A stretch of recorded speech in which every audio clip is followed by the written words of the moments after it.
Suzuha relaxed her guard. Kagari had PTSD from her time as a war orphan, and she hadn't fully recovered yet. Mayuri had once told her that she got very frightened in dark and cramped places.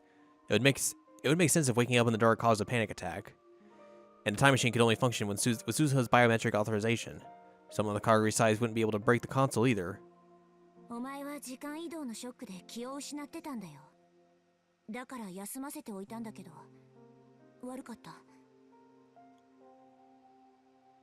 Suzuha grabbed one of Kagari's tiny hands to help her up and then led her outside the machine.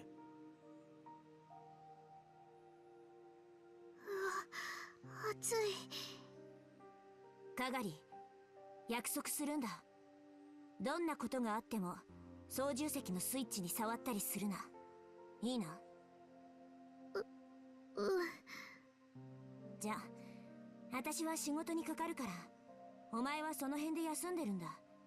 飲み物と食べ物は適当に食べていい。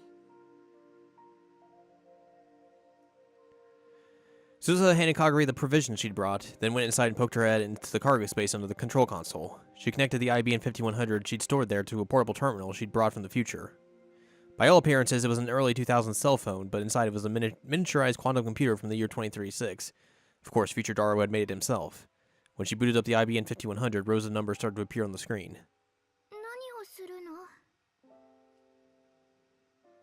Kagari was looking in from outside the machine. 2000年問題は勉強したか？施設の学校でちょっとだけ。結局何にも起こらなかったんでしょ？表向きはね。公表されてないけど、実は当時あれのせいでいくつかの地域や国に深刻な問題が起きたんだ。そうなの？問題だったのはこの IBN5100 というコンピューターなんだよ。これには古いプログラム言語が搭載されてるんだけど、そのプログラムの問題点を技術者たちが修正できなかった。というより、そんな言語で書かれた重大なプログラムが存在すること自体全く知られてなかった。第三次世界大戦はタイムマシンの開発競争が発端なんだけど、もしかすると2000年問題で発生したある事象とそれに付随する対立こそがもっと深い原因である可能性がある。She didn't expect a 10-year-old like Kagari to understand this, but she didn't feel like talking or taking the time to explain. しかも西暦2000年というのは特殊な年でね、すべての世界線が一旦一つに収束してしまうらしいんだ。So she is 10 years old and gets lost in 98. Then she would be like 22 by the time 2010 comes around, and then 23 in the current timeline that they're in. So who would match up with that in terms of age? Like Maho would be the one, but I don't know if they look alike. Because Makase was younger. Unless she was putting on a front of her age. But even then, who knows?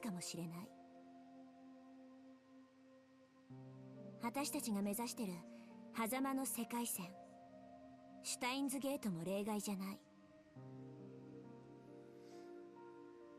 She looked down at the terminal connected to the IBN 5100. だからこれは2000年問題を起こさないようにするための修正プログラムなんだよ。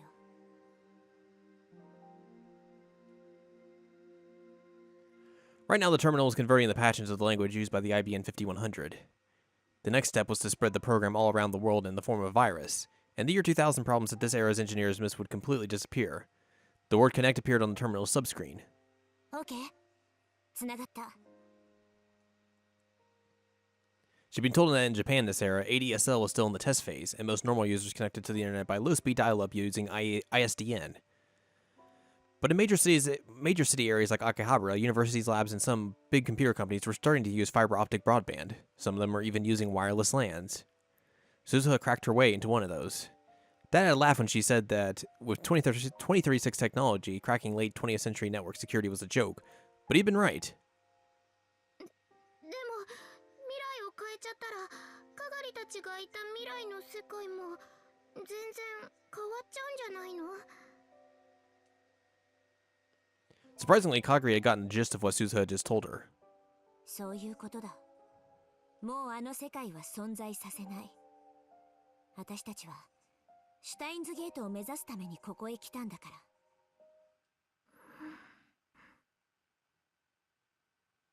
Suddenly, the uneasy look on Kagari's face vanished.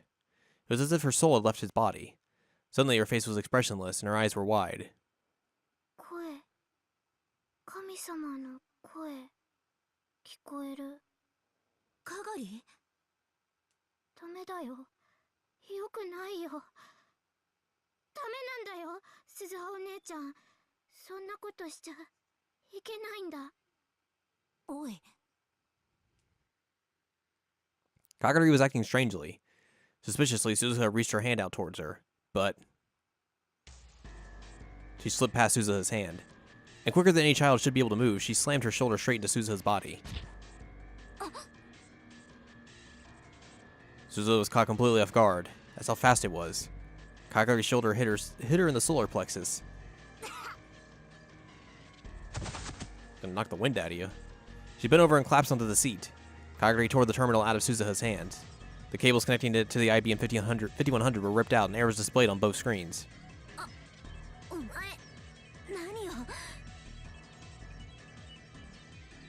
Kagari didn't answer the question. Instead, she grabbed the backpack that Suzuha had placed on the seat and spilled its contents onto the floor. There were MREs, spare parts, clothes, and a semi-automatic pistol. Suzuha couldn't believe it. Kagari was going to try and pick it up. She forced herself to ignore the pain as she jumped on Kagari's body. But another unbelievably powerful body slam knocked her back.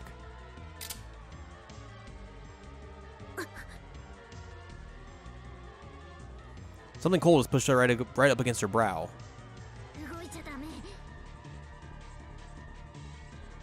Kagari's tiny hands weren't shaking at all as they clutched the semi-automatic pistol.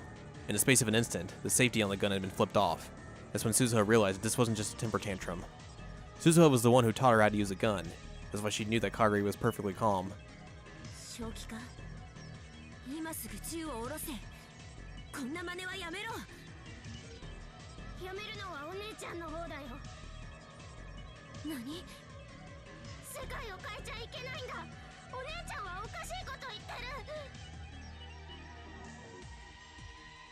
There was no hesitation in her eyes. Instead, Suzuha saw only resolve.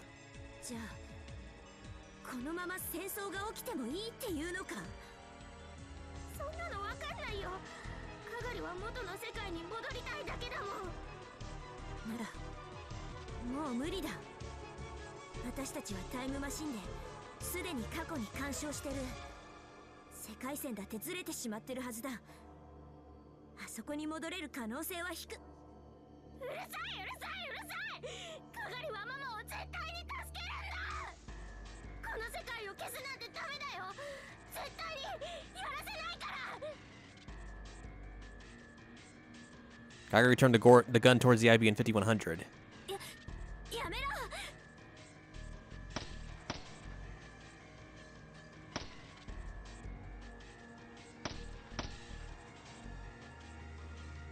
Before Suzuha could stop her, she yanked down on the trigger. Again and again.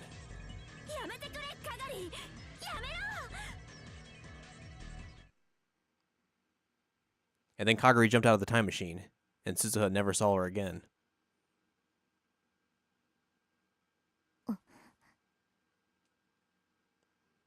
On every night that passed, she remembered Kagari. Suzuha had spent some time looking for Kagari when she'd first come to this era, but in the end, she never found anything. But Kagari Shiina was now 22 years old, was here in Akihabara. Suzuha was sure of it. But it did no good to keep thinking about it, so Suzuha decided to stop thinking and look around the room. Yotaro, her dad, was playing yet another game populated entirely with female characters. His jaw was slack, and he was scratching the belly fat that stuck out from under his shirt as he played. There wasn't much to respect in him right now, either as a father or as a person.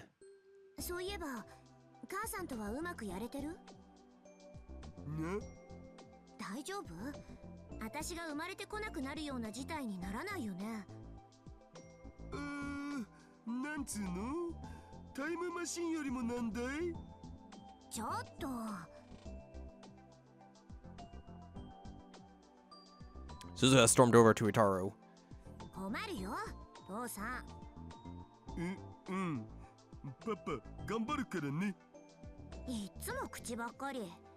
結局例の映画のチケットも無駄にしちゃったんでしょ。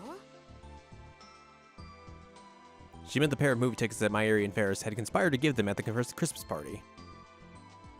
あれはさ、オカリンと吹雪氏が倒れちゃったじゃん。その後お見舞いとかでバタバタしてるうちに映画が終わっちゃってたわけで、しょうがないっつうか。でもその後新しいチケットを用意しようとしたら断ったって聞いたけど。誰に？まゆ姉さんとルミ姉さんに決まってるじゃないか。そりゃあれだ。マユシとフェイリスタに頼りきりなんて男らしくないっしょ。キリで自分で何か行動に移したわけ？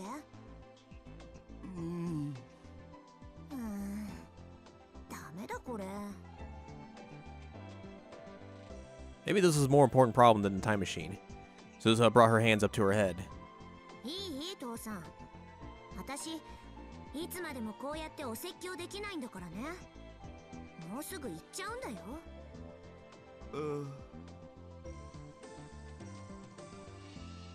Suddenly, there was a sad look in Itaro's eyes. そういう顔しない。約束したはずだよ。もう迷うのはやめにしようって。 For the past 6 months, Suzuha had been thinking about whether it was really right to erase this world. But in the end, it was none other than Itaru who pushed her to go ahead. ごめん。 She couldn't bear to see her father so depressed, so she patted his broad back. しょぼくれてないで母さんにメールして。予定の空いてる日がないか聞いて。で空いてたら映画に誘う。いきなりハードル高すぎ。高すぎでも何でもいいから誘いなさい。いい？これは命令だからね。命令って。返事は？